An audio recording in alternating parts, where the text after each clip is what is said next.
right? So like there can be internships, projects, NGO work, and then there are obviously jobs, right? So first you need to understand that how the filters of how the filters of the LinkedIn works, right? So LinkedIn filters are like one of the strongest kind of filters that search filters that I have seen, right? So if you click on the search bar, you'll see the option to choose from people, job, content, companies, schools, or groups, right? So that's the first filter that you can choose. Then you can type in the keywords. Then suppose you can select that which people you're connected to. So there is like first connection, second connection, third connection. First connection is the person you can message directly. Second person is like a connection of a connection, and the third person, so someone can maybe connect you with that person. And the third one is, and the third type of connection is like you are not connected with everyone, right?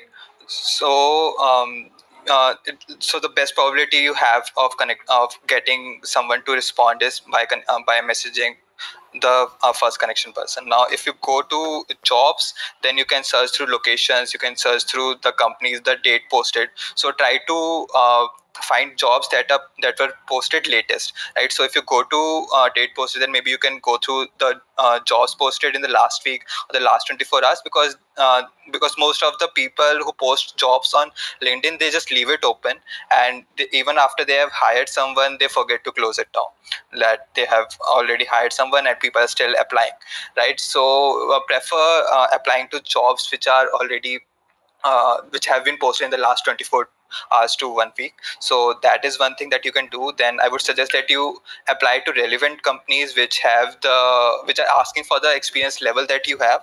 So there's a filter for that as well. Then you can select companies, you can select industries, and so these kind of features it has. You can go through them later, and you can ping me on LinkedIn if you have any questions related to this, right?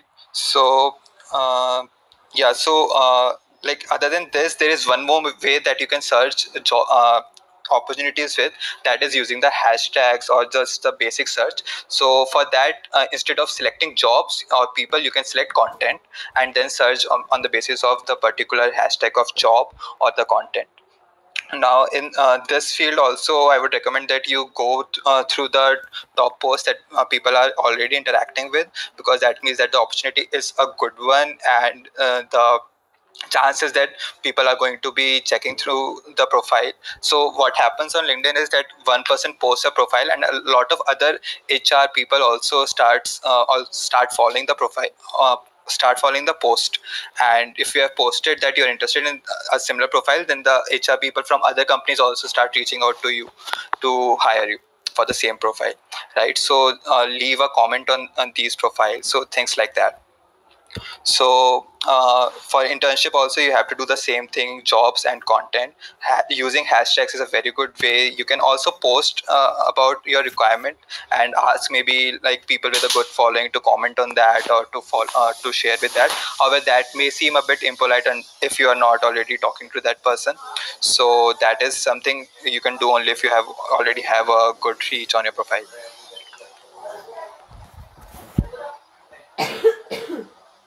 Now, there was one question that I had received before, which was I just want to know how to improve your CV and how to seek credential from the managers.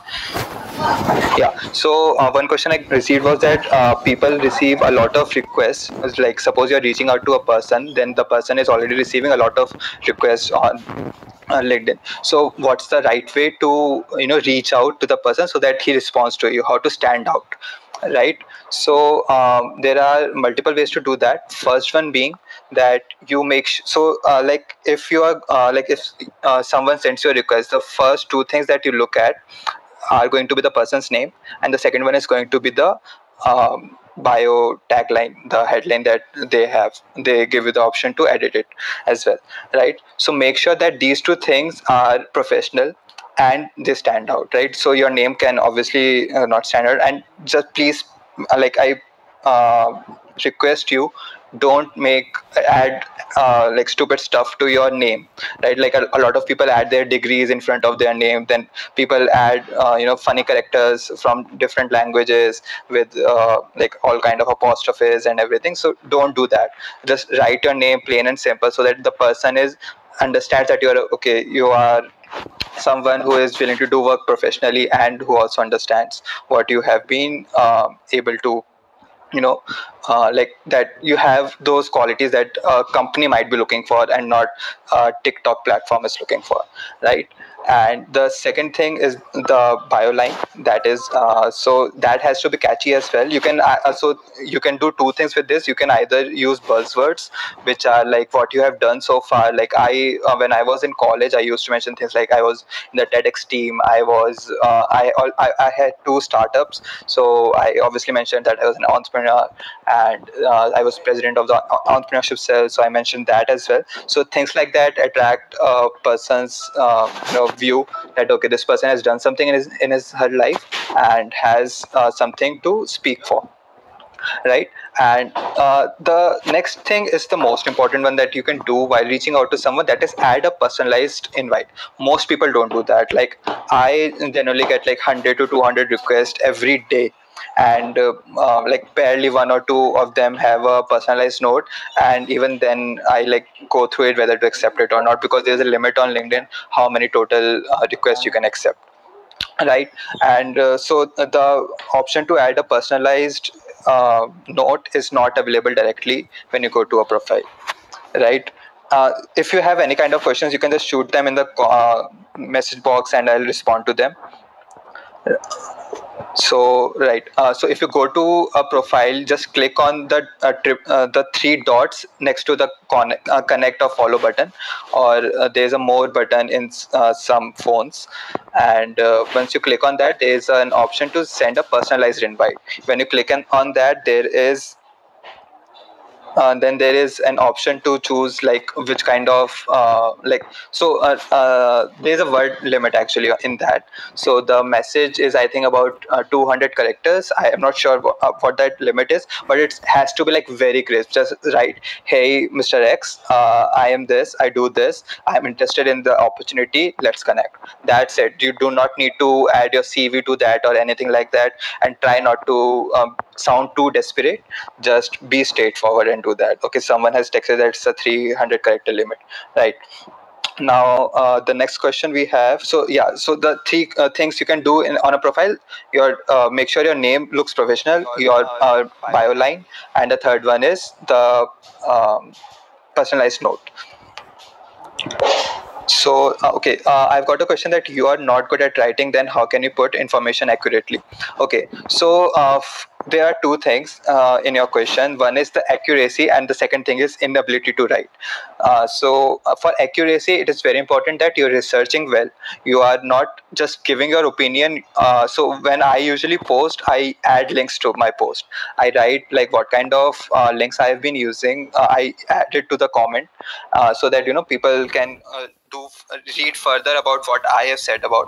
That is when I'm sharing an opinion. When I'm sharing facts, then also it is important that I'm telling you how I got to those facts, or I mentioned the source, right? So again, credibility matters a lot on LinkedIn, especially in these days when, as I said, like people are posting just about anything.